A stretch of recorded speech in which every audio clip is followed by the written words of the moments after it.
Mientras tanto, Orbelín Pineda parece que continuará su carrera como él quería, es decir, en Europa, y lo hará con el AEK de Atenas de Grecia, esto a préstamo, donde se reencontrará con Matías Almeida, que recordemos lo dirigió en Chivas y fueron campeones de Liga, Copa, Supercopa y también en CONCACAF. Entonces revisamos lo de Orbelín Pineda, que solo jugó 7 partidos de Liga con el Celta de Vigo y no marcó ningún gol. Ninguno de esos encuentros lo disputó como titular y en total estuvo solo 94 minutos en el terreno de juego.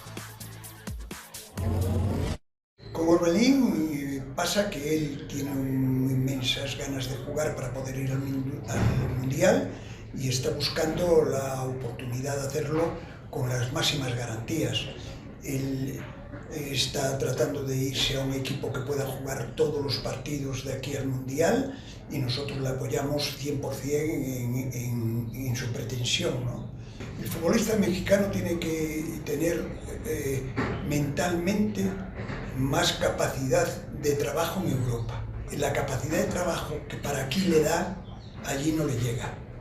Aquí son jugadores extraordinariamente buenos, técnicos, juegan muy bien al fútbol, pero es un fútbol bastante diferente al de allá.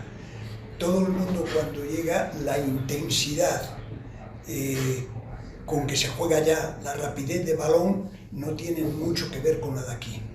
Y el futbolista, muchas veces mexicano, pierde la paciencia al ver que allí no está consiguiendo los frutos momentáneos que creía que podía conseguir. Yo les recomiendo paciencia, dan un paso importantísimo si van, pero después que no se desesperen. Esa adaptación, como decía también antes, normalmente siempre lleva un proceso más largo de la paciencia que tienen los jugadores mexicanos. Y para analizar este tema con mucho gusto recibimos en esta edición de SportsCenter a Héctor Huerta. Mi Héctor, bienvenido. ¿Qué piensas de toda la situación de Orbelín, de su salida de la liga y muy posible llegada al fútbol griego? Hola Sergio, ¿cómo estás? Te saludo con mucho gusto. Yo creo que está cumpliendo 2 objetivos muy importantes para él. Uno era mantenerse en Europa. Creo que para él era muy importante después de esta larga espera que tuvo tanto en Chivas como en Cruz Azul para que finalmente, al liberarse de su carta, al tener él los derechos federativos y al poderse ir a Europa prácticamente por voluntad propia y a un equipo que lo pretendía en ese momento, que era el Celta de Vigo, más por petición del dueño que por petición del entrenador. Y así se demostró en la temporada, ¿no? Que no jugó prácticamente nada, 7 partidos no es nada en la Liga Española, y el Chacho Coudet no lo pidió, entonces no lo metía, evidentemente en esas condiciones no iba a servir de mucho estar ahí, y ahora lo pide un técnico, Matías Almeida, que lo conoce muy bien, lo pide porque seguramente lo va a utilizar, lo va a tener jugando, y es lo que quiere Orbelín también, estar jugando en un equipo europeo para llegar a la Copa del Mundo. Sí, ese es el siguiente tema, justo. Si jugara, si recuperara su mejor versión, que ya nos dirás tú, Héctor, ¿cuál ha sido desde tu perspectiva el Orbelín de Chivas, el que fue campeón con Cruz Azul, etcétera? ¿Lo ves metiéndose en la lista definitiva del Tata Martino? Fíjate que hay 3 Orbelines, ¿no? El de Chivas cuando fueron campeones y luego después el de Chivas cuando se vino abajo el equipo y él también. Luego lo venden a Cruz Azul, arranca regular, luego cuando son campeones arranca muy bien, todo ese torneo lo jugó muy bien y luego la salida de Cruz Azul abrupta, ¿no?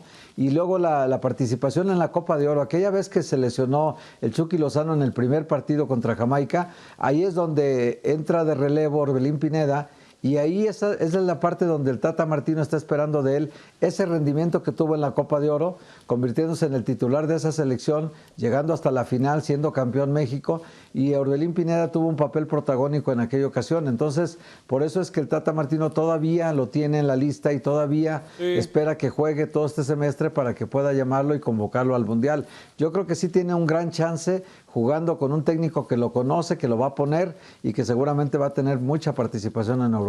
Ok, en Chivas, Héctor, porque se habló en su momento hace unas semanas, también lo querían y seguramente que Ricardo Cadena también lo iba a aprovechar, lo alinearía, le daría muchos minutos como titular, etcétera. ¿Hace bien Orbelín tomando todo esto en cuenta, aferrándose a Europa, aunque sea en Grecia? que regresando al fútbol mexicano a Chivas, Héctor? Sí, yo creo que sí. La participación en Europa, ya lo han comentado muchas personas que conocen bien el medio, es más demandante, más exigente. Yo creo que para poder ser titular en un equipo de cualquier país de Europa, pero básicamente en los equipos más importantes, por supuesto que el nivel de calidad es más alto que el que tiene Orbelín, pero en el caso del Celta de Vigo, que no jugó porque el técnico realmente no lo quiso, y ahora con el técnico que sí lo quiere, Matías Almeida, es muy posible que tenga muchos minutos de rendimiento en el equipo y es muy posible que se suelte más su calidad futbolística y que se muestre más en Grecia, ¿no? Evidentemente Grecia es un país de bajo nivel futbolístico en Europa comparado con las grandes ligas, pero de todas maneras no deja de ser Europa y no deja de ser competiciones en donde Orbelín puede participar y estarse mostrando, ¿no? El técnico seguramente tendrá reportes permanentes, seguramente el Tata Martino estará al pendiente de él. Y yo creo que sí consiguió los dos objetivos que quería, estar en Europa y con un técnico que sí lo quiere. Sí. Mi Héctor, para cerrar, ¿qué te pareció lo del señor Mourinho, presidente del Celta de Vigo, diciendo que al futbolista mexicano cuando va a Europa le hace falta paciencia para ver esos frutos, para adaptarse, para entender que el ritmo es distinto, etcétera? Sí, pero también ahí mismo el señor Mourinho tuvo a Néstor Araujo y fue titular prácticamente los 4 años con el Celta de Vigo, con distintos técnicos, ¿no? También tiene mucho que ver la actitud del futbolista, ¿no? También el comportamiento del jugador, el profesionalismo del futbolista, el nivel de superación que tenga personal, las metas ambiciosas que se plantee. Todos estos factores yo creo que son muy importantes para regresar como Néstor Araujo a México otra vez, sabiendo que cumplió con uno de sus sueños, con el objetivo, siendo titular 4 años con el Celta, y ahora regresando a México porque sabe que aquí va a ganar más dinero que en Europa, increíblemente, pero es así. En un equipo como el América le va a pagar mucho más que el Celta de Vigo, y lo saben todos con los que regresan de Europa a México, que acá en América se gana más dinero, bien sea en la MLS o bien sea en la Liga Mexicana. Eso, y cómo han estado regresando tanto a Estados Unidos como a México. Y ya veremos eso hacia dónde nos lleva con selecciones nacionales en un futuro a mediano y largo plazo. Qué buena plática, mi Héctor. Como siempre, un abrazo y buenas tardes.